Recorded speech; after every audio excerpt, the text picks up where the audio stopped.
In the quiet, sun-drenched neighborhood of Paradise Palms, Las Vegas, sits a house that has mastered the art of forgetting.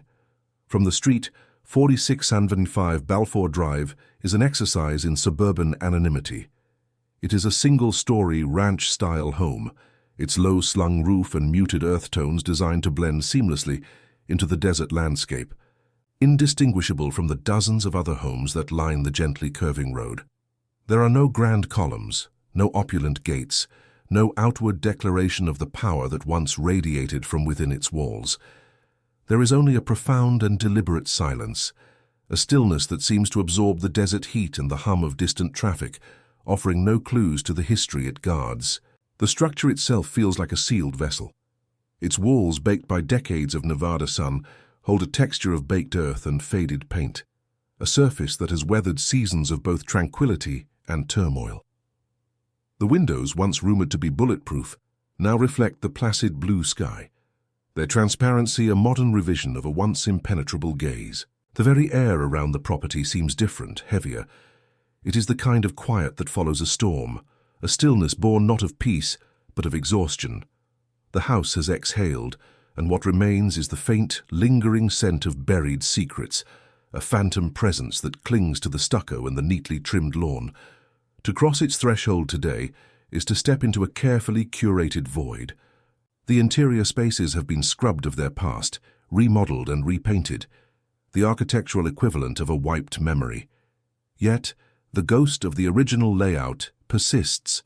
One can feel the unnatural weight of a doorframe, the subtle indentations in the floor where heavy furniture once stood, the odd acoustics in a room that feels just a little too insulated from the outside world. The light that filters through the windows illuminates dust motes dancing in the silent air, each particle a potential carrier of a story, a microscopic witness to conversations and decisions that shaped the violent destiny of a city. This house was never merely a setting, it was a participant, a silent and unindicted co-conspirator. Its foundation is steeped in the duality of its former owner, a man who cultivated the image of a devoted family man while operating as one of the most feared enforcers in the history of organized crime. The walls absorbed the echoes of both children's laughter and whispered threats, learning to hold conflicting realities within the same physical space.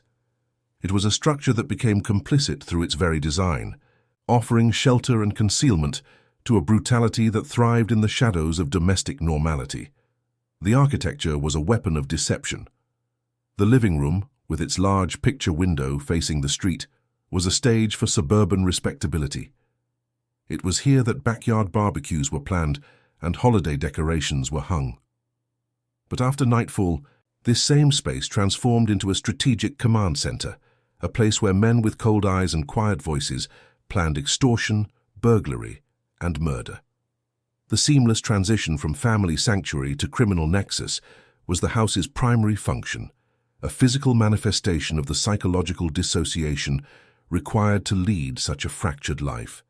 Even now, long after its fortification has been dismantled, the house retains the posture of a fortress. One can sense the logic of paranoia in its bones, the lines of sight from the windows, the strategic placement of interior walls, the way the hallways flow. It was all designed for control and surveillance. The modifications made in the 1970s were not for comfort or aesthetic appeal. They were tactical enhancements. Steel-reinforced doors, hidden wiring for alarms and cameras, and soundproofing materials were woven into the fabric of the home, turning a simple residence into a hardened bunker disguised as middle-class aspiration. Its power was never meant to be projected outward. Unlike the ostentatious palaces of other criminal figures, this house did not boast of wealth. It hoarded its secrets. Its strength lay in its ability to disappear, to become part of the background noise of a thriving, anonymous suburb. It was a lair, not a monument. This strategic invisibility allowed its owner to operate with impunity, hidden in plain sight from the prying eyes of federal agents, rival mobsters, and unsuspecting neighbors. The house was a physical embodiment of a predator's camouflage, perfectly adapted to its environment. The structure was a mirror, reflecting the internal architecture of its master, Tony Spilotro. He was a man of small stature and immense menace, a personality of calm surfaces and violent depths. The house mimicked his nature precisely. Its unassuming exterior belied a complex, fortified interior, a labyrinth of control where every angle was considered and every vulnerability was eliminated. It was less a home and more a hardened shell, built to protect the volatile and dangerous organism living within it. The concrete, steel, and wood were extensions of his own psyche, disciplined, paranoid, and ruthlessly efficient. While the surface has been pacified, the property's dark heart remains a subject of legend. Whispers persist about the basement, a space rumored to have been soundproofed not for a home theater, but for interrogation. Stories of hidden compartments in the walls, designed to conceal weapons and cash, have become a permanent part of the house's mythology. These unseen spaces, the voids within the structure, are where the true character of the house resides. They represent the terrifying possibility of what a normal-looking place can hide, the abyss that can open up behind a closet door or beneath a basement floor. This house was a perfect microcosm of Las Vegas in its mob-controlled heyday. The city itself was a facade, a dazzling spectacle of neon and entertainment, masking a predatory system of skimming, extortion, and violence. The house on Balfour Drive was the domestic version of that same illusion. It presented a face of tranquil prosperity to the world, while its internal machinery was dedicated to the brutal maintenance of a criminal empire. It was an unassuming residential address that served as a critical nerve center for the Chicago outfit's most profitable and illicit operation. The silence that now permeates the halls is not an absence of sound, but a presence of secrets held in check. It is the charged quiet of a place that has witnessed too much, a repository of unspoken history. The very air feels dense with the weight of events that can never be fully erased, only plastered over. It is a monument to the idea that the most terrifying things often happen not in dark alleys or abandoned warehouses, but in ordinary-looking houses, on ordinary-looking streets right next door. Ultimately, the house stands as a testament to a specific kind of power, a power that relies on concealment rather than display. It was a fortress designed to manage fear, both as a tool against others and as a defense against the constant threat of betrayal and retribution. Its story is not written in grand architectural flourishes, but in the subtle, almost invisible details of its construction. It was a bunker for a man at war with the world, a stage for a double life, and a silent vault for the darkest secrets of a fallen empire. Luxury was just the surface. What happened inside, few dared to know. To understand the story of this house is to peel back the layers of deception, and we invite you to subscribe as we unearth the secrets buried within its walls. Before it was a fortress, it was an idea, a psychological blueprint drawn in the unforgiving social geography of post-war Chicago. The city was a world of rigid lines, of neighborhoods and parishes that defined a man's destiny before he could walk. For Anthony Spilotro, born in 1938, this world was the Italian-American enclave of Oak Park. It was not a slum, but a place of striving, where the American dream was pursued with one hand, while the other was kept ready for a fight. His parents ran a respectable restaurant, a local hub where the aroma of food mingled with the low murmur of neighborhood politics and the unspoken rules of the street. This environment was a crucible for a boy of small stature. His physical size became the central, defining fact of his youth, a perceived vulnerability that he would spend his entire life violently overcompensating for. In a world where respect was often measured in physical presence, he learned early that true power did not come from the body, but from the will. He discovered that a reputation for unpredictable, disproportionate violence could create a space around him larger and more intimidating than any physical frame could command. The streets became his laboratory for the study of fear. His first forays into crime were not the work of a master strategist, but the crude experiments of an ambitious youth. Shoplifting, strong-arming other boys, and small-time burglaries were his initial curriculum. Each act was less about material gain and more about building a persona, a shield of menace that would deflect any challenge to his authority. He and his brothers were known as a formidable crew, but Anthony was the engine, the one whose cold resolve and quickness to violence set the tone for them all. He was drawn to the magnetic pull of the Chicago outfit, the ultimate source of power in his world. The transition from street tough to professional predator was not a gradual slide, but a deliberate apprenticeship. He fell under the tutelage of the outfit's most feared loan shark, Mad Sam DeStefano, a man whose sadism was legendary, even within an organization built on brutality. In DeStefano's infamous soundproofed basement, Spilotro witnessed the methodical deconstruction of men. He learned that violence was not just an act of passion, but a tool of psychological warfare, a language that everyone, regardless of their strength or status, understood perfectly. It was here, in the shadow of calculated cruelty, that the seed of the fortress was planted. The world of organized crime was one of absolute paranoia, a universe of shifting alliances, where today's partner could be tomorrow's executioner. Spilotro observed the constant, gnawing anxiety of men who lived without trust. He developed an obsessive need for control over his environment, a deep-seated desire for a space that was entirely his own, impenetrable and sealed against the chaos and betrayal that defined his existence. This psychological need for a sanctuary was not about comfort or escape. It was about creating a controlled environment from which to project power. A home was not a place of rest, but a base of operations, a private theater where he could be the sole director. The traditional family home of his youth, with its open doors and community presence, felt porous and vulnerable. He yearned for walls that did not just shelter, but defended, for windows that did not just let in light, but provided strategic fields of fire. The dream of this perfect, controlled space began to take architectural form in his mind long before he had the means to build it. He saw the homes of his outfit superiors, noting how they managed their security. Some chose ostentatious displays of wealth, turning their properties into visible monuments that attracted unwanted attention. Others, the smarter ones, opted for discretion. Spilotro understood instinctively that true power did not need to advertise. It thrived in the shadows behind an unassuming facade. The idea of a house that was a weapon of deception became his obsession. It would be a structure that mirrored his own internal architecture, a calm, almost boring exterior that concealed a complex and lethal interior.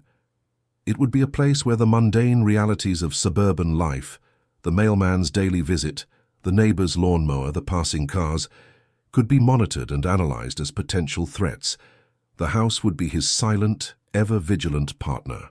This nascent desire for a fortress was sharpened by the very nature of his work. As he rose through the ranks as an enforcer, his life became a series of unsecured locations. Dark alleys, anonymous warehouses, the back rooms of bars. Each location was a tactical problem, a space he did not control, filled with variables that could turn deadly in an instant. The anxiety born from this constant exposure to risk fueled his determination to one day create a space where the variables were all in his favor. His reputation for efficiency and brutality grew with each assignment. He became known as a man who could solve problems with a finality that left no room for appeal. He was not a strategist or an earner in the traditional mob sense. He was a tool, a finely honed instrument of violence deployed by the Chicago bosses to maintain discipline and eliminate threats. His value was directly proportional to the amount of fear he could generate. This role, while elevating his status, also made him a target. He was the public face of the outfit's muscle, a lightning rod for the attention of both law enforcement and rival factions. Every enemy he made for his bosses became his own personal enemy. The need for a secure home base evolved from a psychological desire into a tactical necessity. It was a matter of survival. The whispers of Las Vegas began to circulate within the outfit as a place of immense opportunity and immense risk. It was the organization's golden goose, a river of untaxed cash flowing from the desert back to the coffers in Chicago. But this river was constantly threatened by thieves, cheats, and federal agents. The city needed a guardian, a wolf, to protect the flock from other predators. It needed a man whose reputation alone could enforce the rules. When the assignment came in 1971, it was the culmination of everything he had been working toward. He was being sent to Las Vegas as the outfit's official representative, the enforcer tasked with protecting the skim. He was being handed the keys to a kingdom, but a kingdom under siege. In the vast open desert, he would be more exposed than ever before. The move to Nevada was not just a promotion. It was the opportunity to finally build his sanctuary. The abstract blueprint in his mind could now be rendered in concrete and steel. He would not be looking for a house to live in. He would be scouting for a location to fortify. The search would be methodical, driven by the cold logic of a military strategist, not the aspirations of a family man. The quiet, sprawling suburbs of Las Vegas, with their identical ranch-style homes and deceptive tranquility, offered the perfect camouflage. A neighborhood like Paradise Palms was a sea of anonymity, a place where a predator could blend in seamlessly among the peaceful inhabitants. It was here, in the heart of the American dream, that he would construct his personal citadel, a silent, unassuming house that would soon become the dark heart of the city's underworld. The arrival in Las Vegas was an arrival into a fabricated world, a city built on light and shadow, where every transaction had two ledgers. For Tony Spilotro, this was not a landscape of temptation, but of pure opportunity. He saw the glittering casinos not as palaces of chance, but as open vaults, and the sprawling, sun-bleached suburbs as the perfect hunting ground. His mission was simple and brutal: to ensure the river of cash flowing from the count rooms back to Chicago remained uninterrupted. He was not a manager sent to optimize profits. He was a wolf sent to guard the flock from all other predators, including those within. The first order of business was to establish a den, a central point from which to project this invisible authority. The search was not for a home that spoke of success, but one that whispered of anonymity. He bypassed the ostentatious properties of the established Vegas elite, the sprawling ranches and hillside villas. Instead, his gaze settled on the master-planned uniformity of Paradise Palms, a neighborhood where every house was a variation on a theme, a landscape of cultivated normality. Here, amidst the quiet streets and manicured lawns, a predator could disappear into the scenery, becoming just another neighbor. The house at 4675 Balfour Drive was chosen for what it was not. It was not grand, not imposing, not memorable. It was a single-story ranch home, a blank canvas of stucco and asphalt shingles, its modesty a strategic asset. The purchase was the first act in the construction of an empire, the acquisition of a shell. From the moment he took possession, the house ceased to be a simple dwelling. It became a piece of tactical equipment, a physical space to be engineered for the specific purpose of controlling a criminal enterprise. His reputation, imported from the blood-soaked streets of Chicago, did his initial work for him. The Las Vegas underworld, a loose confederation of hustlers, cheats, and independent operators, quickly learned the new rules. A series of violent encounters, most of which never made the official record, served as public announcements. Competitors were eliminated, debtors were disciplined, and the message was made clear. The Chicago outfit's claim on the city was now absolute, and he was its physical embodiment. Fear became the primary currency of his reign. As his control over the city's illicit ecosystem solidified, the house began its first transformation. The original hollow core doors were replaced with solid steel. The standard window panes, vulnerable and transparent, were swapped for reinforced bullet-resistant glass. The first rudimentary alarm systems were wired into the walls, a web of electronic nerves designed to detect any unsanctioned approach. The house was learning to be defensive, its architecture hardening in direct proportion to the number of enemies its owner was making. It was no longer a home, it was a position to be held. In parallel with his duties for the outfit, Spilotro began building his own ventures. A vast loan-sharking network spread its tentacles across the city, ensnaring gamblers, businessmen, and fellow criminals in cycles of debt enforced by methodical brutality. This created a new logistical problem, the management of large quantities of cash that existed outside the outfit's official skim. This personal revenue stream required its own sanctuary, a place of absolute security within the already hardening fortress. The architectural answer was to turn a section of the house into a private bank. A massive, industrial-grade safe, the kind used in jewelry stores and financial institutions, was acquired and installed within the master bedroom. It was concealed behind a false wall, its presence known only to a select few. The act of hiding the safe was as significant as the safe itself. It marked the point where the house began to develop an inner sanctum, a secret heart accessible only to its master. It was now a repository for a power that was his alone. This fusion of home and vault altered the property's psychological atmosphere. Every square foot was now charged with the weight of what it concealed. The domestic routines of family life played out on a stage built atop a foundation of extortion and violence. The scent of a backyard barbecue mingled with the cold, metallic reality of the hidden steel and the stacks of currency it protected. The house was mastering the art of holding two opposing realities in perfect, silent equilibrium. The ambition driving him could not be contained by loan sharking alone. He formed a crew of specialists, a team of elite burglars and safecrackers who became known as the hole-in-the-wall gang.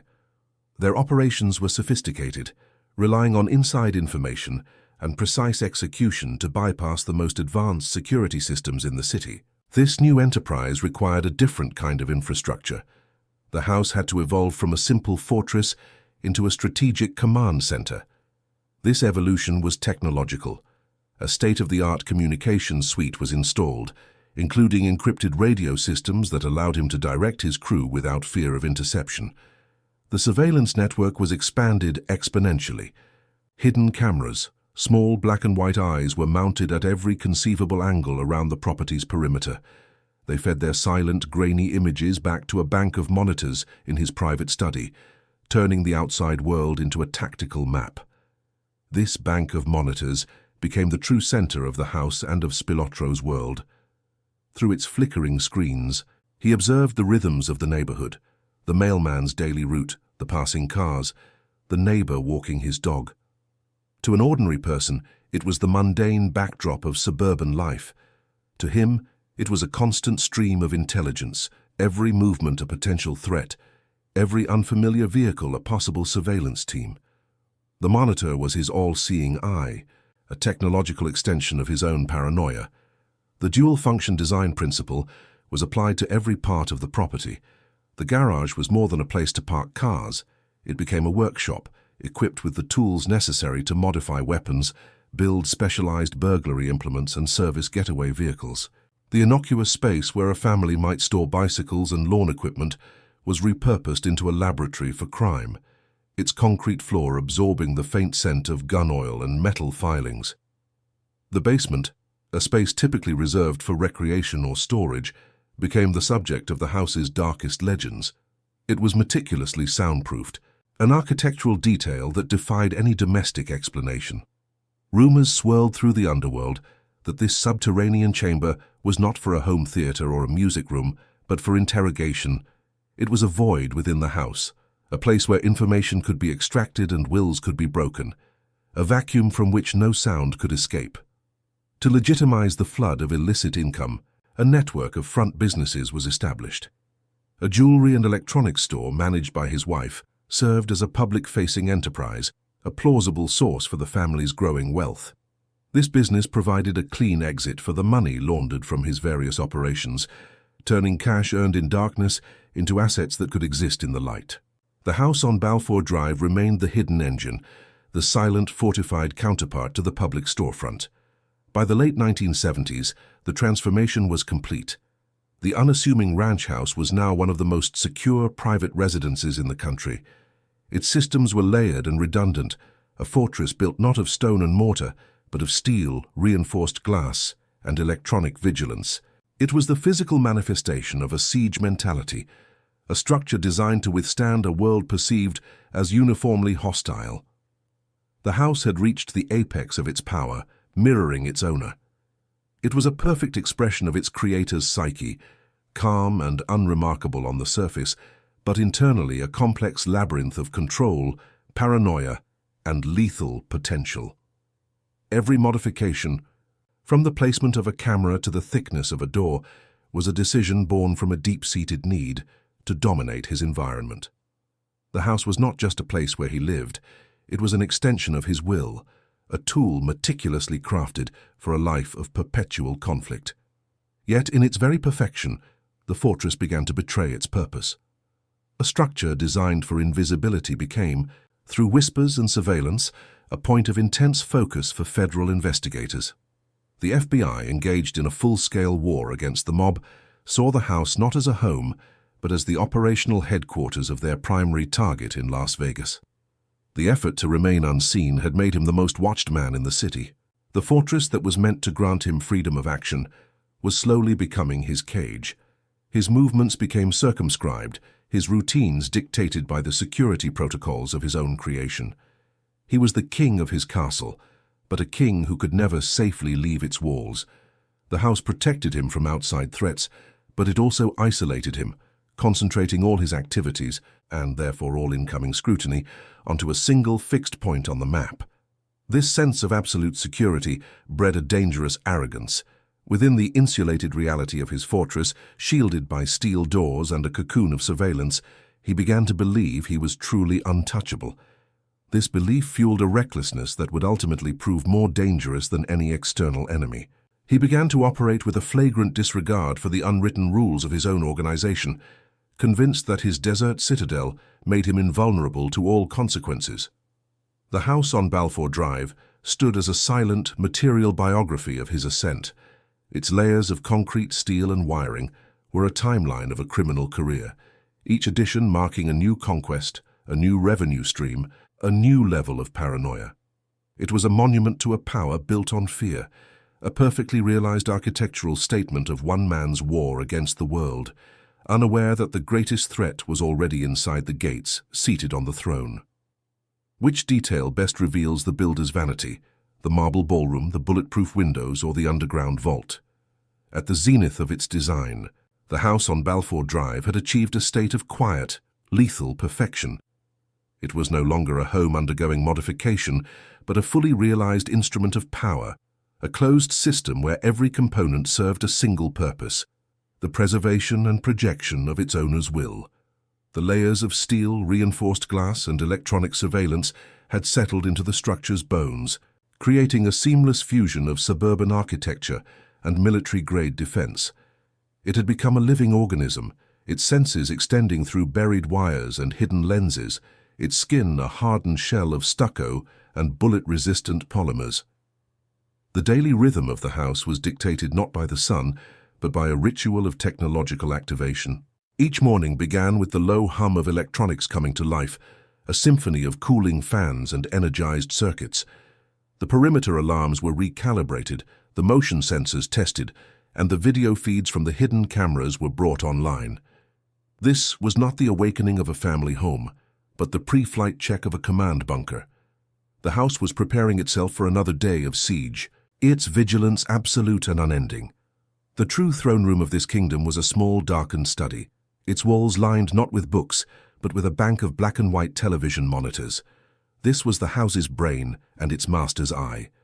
From this chair, Tony Spilotro could observe every approach, every passing car, every shadow that fell across his lawn. The grainy, silent images provided a constant stream of information, turning the mundane suburban landscape into a tactical grid. The world was held at a distance, reduced to a set of variables to be analyzed and controlled. This electronic panopticon created a profound psychological disconnect. While neighbors watered their lawns and children rode bicycles down the street, their innocent movements were processed through a filter of pure paranoia. A delivery truck lingering too long became a potential surveillance van. A new car parked across the street was an immediate object of scrutiny. The house taught its occupant to see enemies everywhere, transforming the tranquil scenery of Paradise Palms into a permanent low-intensity war zone. Within these fortified walls, her self-sufficient ecosystem of crime flourished. The house was not merely a residence, it was a headquarters, an armory, a vault, and a communications hub. Every tool required for the management of a criminal empire was contained within its perimeter. This consolidation of function created a powerful illusion of control, a sense that the chaotic, unpredictable world of the streets could be managed from the sterile safety of a climate-controlled room. The arrival of associates was a carefully choreographed ritual. Visitors were not simply welcomed, they were processed. They passed through a series of invisible checkpoints, their approach monitored on screen long before the doorbell chimed. Upon entry, they stepped into a space that was deliberately disarming. The The decor was that of a prosperous middle-class family home, complete with framed photographs and comfortable furniture. This domestic stagecraft was a psychological weapon, the normalcy of the setting making the underlying menace all the more potent. Meetings took place in the living room, a space where the scent of freshly brewed coffee mingled with unspoken threats. Here, surrounded by the trappings of family life, plans for extortion, burglary, and murder were discussed in calm, business-like tones. The dissonance was the source of Spilotro's power. He could project the image of a reasonable patriarch, while his guests understood that the soundproofed basement lay just a few feet below them, a silent arbiter for any disagreement. The house also served as a theater for a carefully constructed public life. Lavish parties were hosted in the backyard, the manicured lawn filled with casino executives, local businessmen, and fellow mobsters. These events were not celebrations but performances of legitimacy. They were designed to project an image of a successful, well-connected man of leisure, a narrative that contradicted the whispers of his true profession. The smoke from the barbecue grill was a smokescreen, obscuring the brutal reality of his operations. During these gatherings, Spilotro was both host and warden. He would circulate among his guests with a smile, while a part of his mind remained tethered to the monitors in his study. He watched his own party from the inside out, analyzing the interactions, noting who spoke to whom, forever the sentinel in his own home. This created a grotesque sense of isolation. He was surrounded by people but fundamentally separate from them, an observer of a life he had fabricated, a prisoner of the very security systems designed to protect him. The duality of the house was absolute. The garage, which housed the family station wagon, was also a meticulously organized workshop.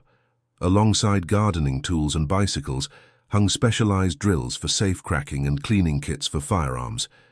The faint, sharp smell of gun oil was a permanent undercurrent to the more domestic sense of cut grass and gasoline.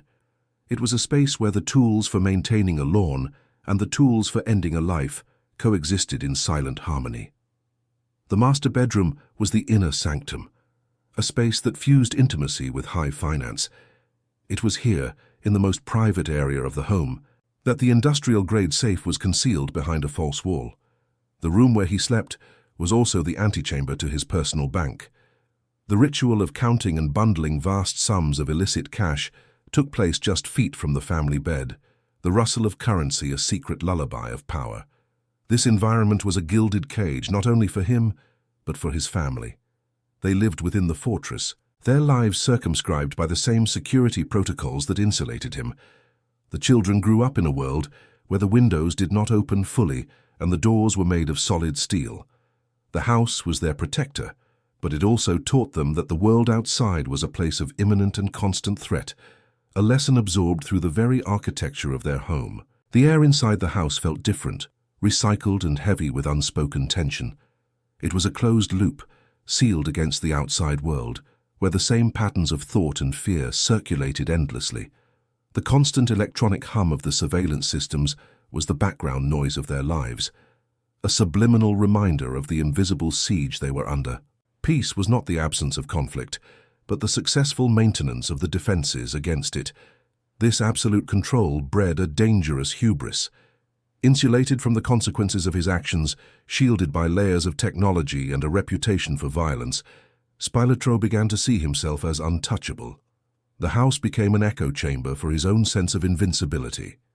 Within its walls, he was the absolute monarch of a small, perfectly ordered universe, a perception that blinded him to the shifting political realities of the world outside. He began to operate with a recklessness that alarmed his superiors in Chicago. His personal ventures, particularly the hole-in-the-wall gang, were becoming too high profile, drawing the kind of federal attention that threatened the entire Las Vegas operation. The fortress allowed him to run these side businesses with impunity, but it also isolated him from the cautionary whispers of his own organization. He was a king who had stopped listening to his counsel. The most fatal error was personal, a transgression that the fortress could not contain. His affair with the wife of his associate, Frank Rosenthal, was a flagrant breach of mob protocol. It was an act of personal arrogance that directly challenged the rigid, honor-based structure of the outfit. The house, a monument to disciplined control, now became the backdrop for a reckless indulgence that would sign his death warrant. The fortress, designed to be impenetrable, had become a focal point. For the FBI, 4675 Balfour Drive was not just a house, it was the enemy's command and control center. Unmarked sedans with federal agents inside became a permanent feature of the neighborhood, their long-lens cameras trained on the property. The house was now under a different kind of surveillance, its every signal and movement being intercepted, recorded, and analyzed by an enemy it could not intimidate. The very systems designed to see everything were rendered useless against this new threat. Spilotro could watch the agents watching him, creating a bizarre stalemate. The two surveillance networks observed each other across the manicured lawns, a silent, technological standoff.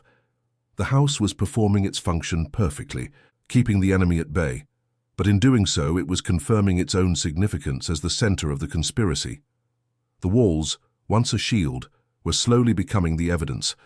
The lifestyle maintained within the house, the expensive cars, the jewelry, the constant flow of cash, was impossible to justify on any legitimate income. The fortress that protected his body was simultaneously building the legal case that would seek to imprison him. Every luxury was another line in the indictment. His reign was absolute, but it was the reign of a man in a box of his own making. The world had shrunk to the dimensions of his property line, to the images flickering on his monitors. He had achieved total control over his immediate environment, but in doing so, he had lost sight of the larger forces gathering against him. The fortress offered a perfect view of the street, but it had no windows that could see into the future. And so, at the height of his power, he sat in his darkened study, a ghost in his own machine. He watched the silent, monochrome images of the sleeping world outside, the sprinklers turning on, a cat darting across an empty road. He was the king, secure in his castle, unaware that the most dangerous threats were not the shadows on his lawn, but the ones seated at a table 1,000 miles away passing judgment. The fortress was perfect, its master was not.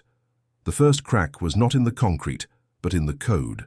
Within the hermetically sealed environment of the fortress, a dangerous mutation of ego was taking place. The absolute control the house afforded its master began to warp his perception of risk. He was no longer just the outfit's enforcer. He saw himself as a desert king, subject to his own laws. This arrogance found its most destructive expression in an act of personal indulgence that violated the most sacred and unwritten rule of his organization: his affair with Gary McGee, the wife of his trusted associate, Frank Rosenthal. This transgression was a seismic event in the underworld, a tremor that originated from within the fortress itself.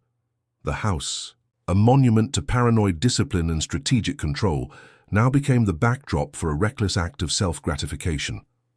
It was a profound betrayal, not only of an associate, but of the entire hierarchical structure that granted him his power. The affair was a crack in the foundation of loyalty, a demonstration that the king had placed his own desires above the stability of the kingdom. The news of this indiscretion traveled quickly, carried on whispers through the very network Spilotro had built.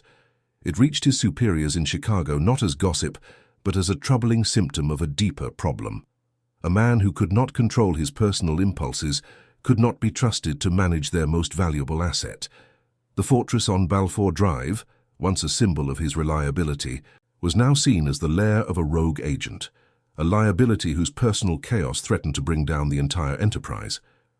Simultaneously, a second crack appeared on the outer walls, this one etched by an external force. The FBI's surveillance, once a passive act of observation, escalated into an active, invasive siege under the codename Operation Strawman. The unmarked sedans that had become a part of the neighborhood's scenery were now joined by more sophisticated methods. Federal agents, armed with court orders and long-range listening devices, began to methodically peel back the layers of the fortress's defenses, not with force but with patience and technology. The electronic eyes of the house, which had provided such a sense of security, now showed a world that was looking back with equal intensity. The monitors in the darkened study no longer offered a view of an oblivious world, they displayed a reflection of the siege.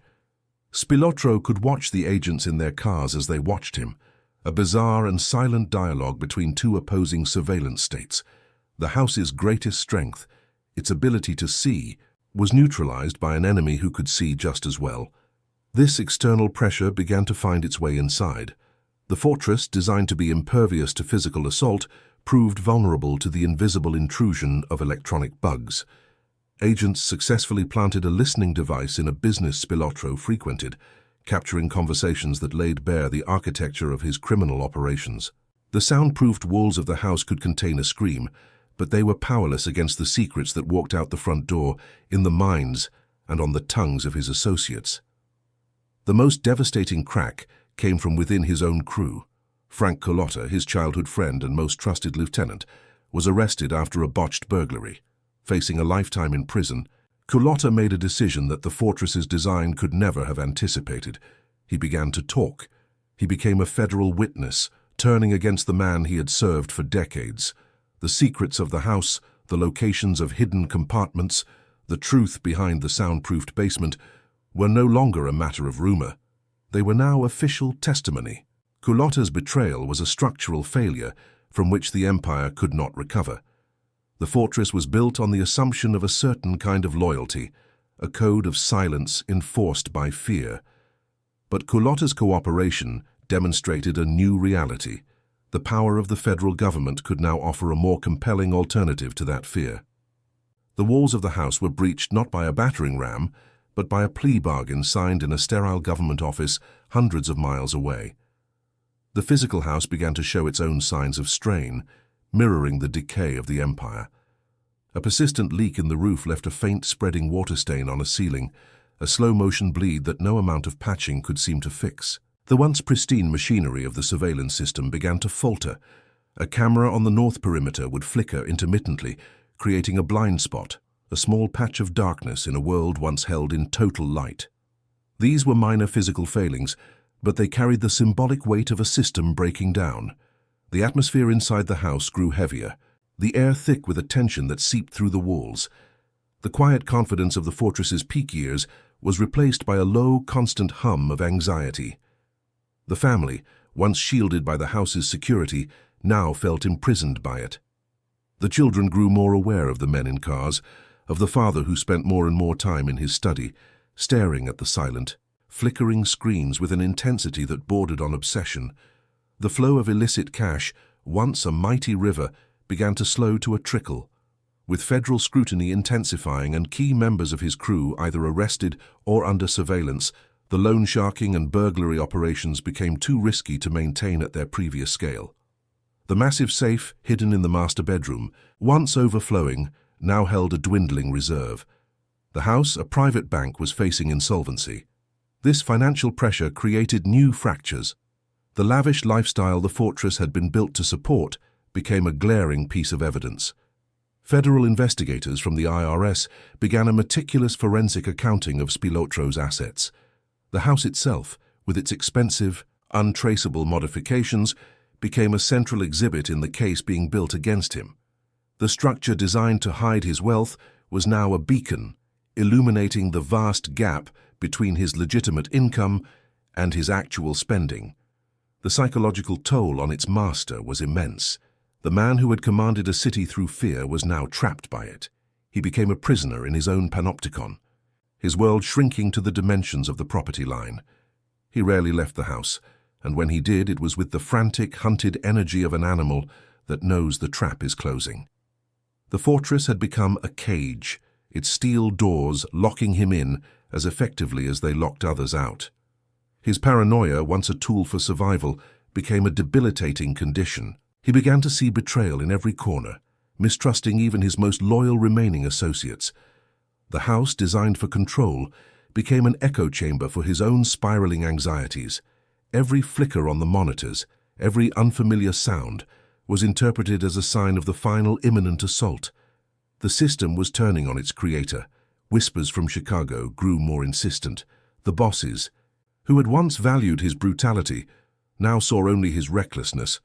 He was a magnet for federal attention, a source of constant problems, and his affair with Rosenthal's wife was an unforgivable embarrassment. The protection he had once enjoyed from his own organization began to evaporate. He was no longer their asset in the desert, he was their problem. Even the architecture of the house seemed to conspire against him. The bulletproof windows, once a symbol of security, now felt like the thick, impassable glass of a prison cell, separating him from a world he could no longer control. The solid steel doors, once a barrier against his enemies, now seemed to seal his fate, locking him into a confrontation he could not win. The house was no longer a weapon, it was a tomb in waiting. A journalist for the Las Vegas Sun, Ned Day, began to publish a series of articles detailing Spilotro's activities, using information leaked from law enforcement sources. The fortress's carefully maintained anonymity was shattered. 4675 Balfour Drive became a known address, a point of interest for crime reporters and curious locals. The house that had thrived on its ability to disappear was now irrevocably on the map. The carefully constructed facade of the suburban family man crumbled completely. Neighbors, once oblivious, now looked at the house with a mixture of fear and fascination. The illusion of normalcy, the property's greatest defense, was gone. It was now openly understood to be what it had always been in secret, the den of a predator. The final deepest crack appeared in the relationship between Spilotro and the Chicago outfit itself. His unauthorized side businesses were seen as direct competition, a form of theft from the very bosses he was supposed to serve. He was skimming from the skimmers, a fatal miscalculation. The decision was made, in a quiet meeting 1,000 miles away, that the liability had become too great. An order was given. The house on Balfour Drive stood silent, its cameras still recording, its alarms still set. It continued to perform its functions with perfect, mechanical efficiency, unaware that its purpose was now obsolete. The fortress was still intact, its walls unbreached, its systems operational. But the man inside was already a ghost, his fate sealed not by the FBI agents watching from the street, but by the quiet, businesslike judgment of his own kind. The cracks had reached the foundation, and the collapse was now only a matter of time. The end did not arrive with the roar of an explosion, but with the dry rattle of paper. A federal search warrant, a document of simple bureaucratic power, proved to be the key that no steel door could resist. It was the legal instrument that finally and irrevocably turned the fortress inside out, not with force, but with the unassailable authority of the law. The invasion was quiet, methodical, and absolute, a slow, meticulous dissection of a once impenetrable organism. The procession of vehicles that descended upon Balfour Drive was not a SWAT team's tactical assault, but the sober arrival of federal agents and forensic specialists. They moved with a calm, almost academic precision, their presence a stark contrast to the volatile energy the house was built to contain. They were not warriors laying siege to a castle. They were auditors, sent to conduct a final, exhaustive accounting of a bankrupt empire. The neighborhood watched in silence as the quiet street filled with the symbols of a power far greater than any one man could build. Above, the rhythmic chop of helicopter blades sliced through the desert air. It was the ultimate expression of surveillance, an all-seeing eye that rendered the house's own network of cameras obsolete. From this vantage point, the property was no longer a fortress but simply a shape on a grid, its perimeter fences and reinforced roof just lines on a map. The panopticon had been outmaneuvered by a higher and more patient observer, its carefully constructed privacy peeled away from the sky down. The moment of entry was anticlimactic. There was no resistance. The solid steel door, designed to repel a battering ram, was opened with a key surrendered under court order. The intricate web of alarms and sensors, the electronic nerves of the house, were disarmed not by a master thief, but by an agent with a clipboard. The fortress yielded its defenses without a struggle, its mechanical heart silenced by a simple command. The agents moved first to the study, the dark nucleus from which the empire had been managed. The bank of monitors, once the master's window to a hostile world, was now just a collection of dead glass screens. With a series of clicks, the power strips were turned off, and the silent, grainy images that had defined a decade of paranoia vanished into blackness. The house was blinded, its technological senses severed. In the living room, the illusion of domesticity was systematically dismantled. Family photographs on the mantelpiece stared out as gloved hands carefully bagged ledgers and documents found in a desk drawer. The comfortable furniture was shifted, the carpets rolled back, as agents searched for hidden compartments in the floor. The space where children's birthday parties had been held was now a sterile grid, each square foot subject to forensic scrutiny. The walls themselves became objects of suspicion. Agents moved through the hallways, tapping methodically on the drywall, listening for the hollow echo that would betray a hidden void. Electronic scanners were deployed, their faint beeps searching for the metallic signature of a weapon or the dense mass of bundled currency concealed within the structure. The house was being forced to give up the secrets it had held in its very bones. The garage was inventoried with the same dispassionate efficiency. The tools of a master burglar, the specialized drills and cutting torches, were laid out next to a child's bicycle and a set of golf clubs. The two realities that had coexisted in this space for years were now separated, tagged, and catalogued as evidence. The faint smell of gun oil, once a subtle sign of hidden power, was now just another clue in a federal investigation. The search of the master bedroom was the ultimate violation of the inner sanctum. The room that had been a fusion of intimacy and illicit finance was turned over with cold professionalism. The contents of closets were emptied, the mattress was lifted, and the drawers of a dresser were methodically examined. It was a dispassionate intrusion into the most personal space of a man who had built his life on controlling every variable. The discovery of the false wall was a quiet moment of triumph. Behind it, the industrial-grade safe stood like a metal tombstone. There was no need for a safecracker's delicate touch. A specialist with a high-powered drill was brought in, and the air filled with the high-pitched scream of metal grinding against metal. The sound was an autopsy, the surgical opening of the fortress's heart. Inside, the material remains of the empire were laid bare. Stacks of currency, jewelry still in its display boxes, and most damningly, meticulous records of loan-sharking debts. Each item was photographed, catalogued, and sealed in an evidence bag. The wealth that had been the entire purpose of the fortress was now being carried out the front door in cardboard boxes, its power neutralized. The descent into the basement was a journey into the house's darkest legend. The soundproof chamber, which had fueled so many whispers of terror, was found to be stark and empty. Yet, its very architecture was a confession. The thick, insulated walls and the heavy sealed door spoke of a purpose that defied any innocent explanation. It was a space designed for screams, and its sterile silence was more chilling than any physical evidence could be. When the search was complete, the house was a hollowed-out shell. Floors had been pried up, sections of drywall had been cut away, and the intricate wiring of the surveillance system hung from the ceilings like severed nerves. The structure was physically wounded, its interior scarred by the methodical search for truth. It was no longer a home or a fortress. It was a crime scene, picked clean of its secrets. The agents departed as quietly as they had arrived, leaving behind a profound and empty silence.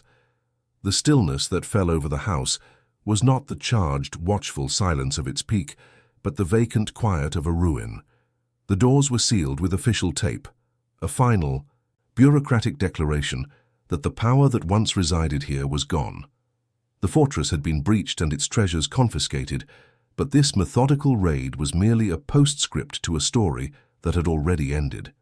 The true collapse had not been triggered by the FBI, but by a summons from Chicago. The house had lost its king days before the federal government arrived to dismantle his castle. It was a raid on an empty throne. This physical violation was the final public confirmation of a downfall that had occurred in the shadows. The federal government was picking over the bones of an empire that had already been decapitated by its own creators. The house, for all its technological sophistication and hardened defenses, had become irrelevant the moment its master's name was added to a list in a quiet meeting 1,000 miles away. The ultimate failure of the architecture was that it was designed to defend against the wrong enemy. It was a masterpiece of paranoia, built to withstand a frontal assault from the law or a rival crew, but it offered no defense against a simple phone call, no shield against the quiet, business-like decision of betrayal. The fortress could see a car parked across the street, but it could not see into the minds of the men who had put it there. The house on Balfour Drive stood gutted and silent, a monument to a power that had evaporated. Its systems were dead, its walls were scarred, and its purpose was extinguished.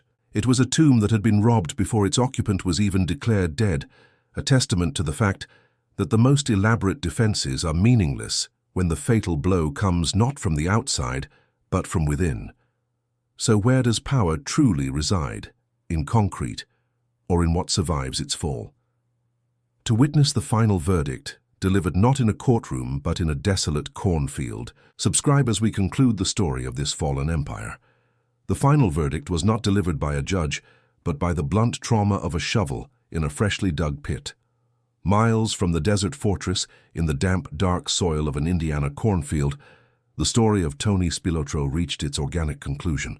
There were no steel doors, no surveillance cameras, only the primitive finality of earth and bone. The man who had insulated himself within a technological shell against a hostile world was ultimately consumed by it, his end a brutal and anonymous act of organizational housekeeping. The fortress he left behind, a monument to his paranoia, stood silent and masterless under the Nevada sun, its purpose extinguished in an instant. For a time, the house on Balfour Drive existed in a state of limbo, a ship without a captain, its automated systems still performing their silent, vigilant duties for a ghost. The cameras recorded the empty street, the alarms remained armed, but the throne room in the study was dark. The house had outlived its master. A mechanical heart still beating after the mind that gave it meaning was gone. It was no longer a fortress, but a mausoleum, guarding the material residue of a life that had been violently erased. Then came the quiet, bureaucratic process of dissolution. The property was sold, not as a monument to a fallen king, but as a piece of real estate, its value assessed in square footage and property taxes. The transaction was the ultimate indignity, reducing the carefully constructed citadel to a line item in a probate court filing. The new owners were not rival gangsters or federal agents, but an ordinary family seeking the very suburban tranquility the house had once been designed to mimic. The dismantling was a systematic exorcism. The solid steel doors were unbolted from their reinforced frames, leaving raw, gaping wounds in the architecture. The bulletproof windows, once symbols of invulnerability, were replaced with standard panes of glass that let in the unfiltered light. Workmen, oblivious to the history they were deconstructing, pulled miles of wiring from the walls, severing the electronic nerves that had once made the house a sentient, watchful being. Each removed camera was a blinded eye, each disconnected sensor a silenced nerve ending. The interior was scrubbed of its past. The walls, which had absorbed a decade of whispered conspiracies and unspoken fear, were covered in fresh coats of neutral-colored paint. The faint, lingering scent of gun oil in the garage was overpowered by the chemical sharpness of new carpet adhesive. The soundproofed basement was repurposed, its ominous silence broken by the cheerful noise of children playing. It was an architectural act of forgetting, a deliberate and thorough erasure of the structure's memory. The bank of monitors in the study, the black and white eye through which a kingdom of fear had been observed, was ripped from the wall. It left behind a tangle of severed cables and a dark rectangular outline, the ghost of a dead screen. This void was the true symbolic end of the empire, the final blindness of a man who could see every threat except the one that mattered. The panopticon was dismantled, its all-seeing gaze replaced by a blank plastered wall. Today, 4675 Balfour Drive has perfected the art of invisibility it once pursued as a tactic. It has been absorbed back into the placid landscape of Paradise Palms, its sharp, violent edges sanded down by time and domesticity. The lawn is neatly trimmed, the mail is delivered daily, and the passing cars no longer register as potential threats. The house has completed its arc, returning to the anonymous shell it was before it was hollowed out and weaponized. The silence that now permeates its halls is profoundly different from the one that preceded it.